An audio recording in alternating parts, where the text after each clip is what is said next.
রামিসার মা একটা মিথ্যাবাদী।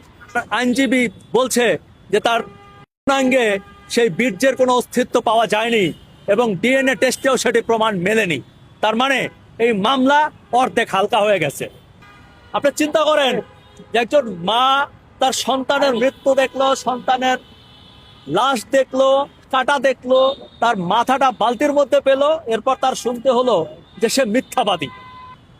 আমি আজকে দুদিন ধরে ট্রায়াল হচ্ছে কোর্টে, আপনারা জানেন সেই শিশু রামিসা ধর্ষণের হত্যাকাণ্ডের। আমার খুব আফসোস লাগে, দুঃখ লাগে যখন কোর্টের খোঁজ খবর নেই, খোঁজ খবর চাই। মানুষ কেন এই দেশে বিচার চায় না তার একটা নমুনা আপনারা দেখতে পাবেন যদি ঢাকা সিএমএম কোর্টে যান, যে সেখানে কি হচ্ছে। একজন মা তার সন্তানের স্যান্ডেল পরে আছে, সামনে দরজায় নক করছে, বলছে দরজাটা একটু খোলো, আমার মেয়েকে পাচ্ছি না। সে দরজা খোলে না। দরজা খোলার পরে দেখলো যে তার মেয়ের নিথর দেহ পড়ে আছে, হাত একটা ছুটে আছে, মাথাটা খুঁজে পাওয়া যাচ্ছে না। মাথাটা খুঁজে পেল মা গিয়া বাথরুমে বালতির মধ্যে।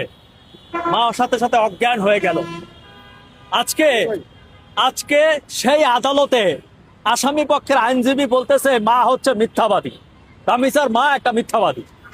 আপনি চিন্তা করেন যে একজন মা তার সন্তানের মৃত্যু দেখলো, সন্তানের লাশ দেখলো, হাতটা দেখলো, তার মাথাটা বালতির মধ্যে পেলো, এরপর তার শুনতে হলো যে সে মিথ্যাবাদী। তার মানে কি, যে এই দেশের মায়েরা আর কোনোদিন বিচার চাইবে না এই দেশে। কারণ একজন মা, একজন বাবা, তারা তো সবচাইতে বেশি ভুক্তভোগী, তারা সবচেয়ে বেশি কষ্ট পেয়েছে, তাদের নারী ছেঁড়া ধন, তাদের জীবন ধ্বংস হয়ে গেছে।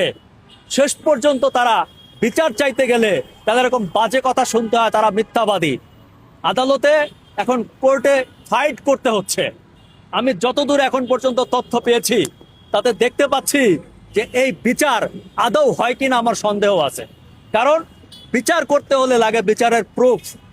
এই শিশু বাচ্চাটিকে দেখেন, তার আইনজীবী বলছে যে তার সঙ্গে সেই বীর্যের কোনো অস্তিত্ব পাওয়া যায়নি এবং ডিএনএ টেস্টেও সেটি প্রমাণ মেলেনি। তার মানে এই মামলা অর্ধেক হালকা হয়ে গেছে। এই মামলা 50% হালকা হয়ে গেছে। এবং যে সকল তথ্য প্রমাণ দিতে হয়, এটা দিয়ে আমার মনে হয় না যে রামিসার পরিবার কিংবা আমরা সঠিক বিচার পাবো। আমাদের এইভাবেই ভুগতে ভুগতে একসময় এই কেস ভ্যানিশ হয়ে যাবে।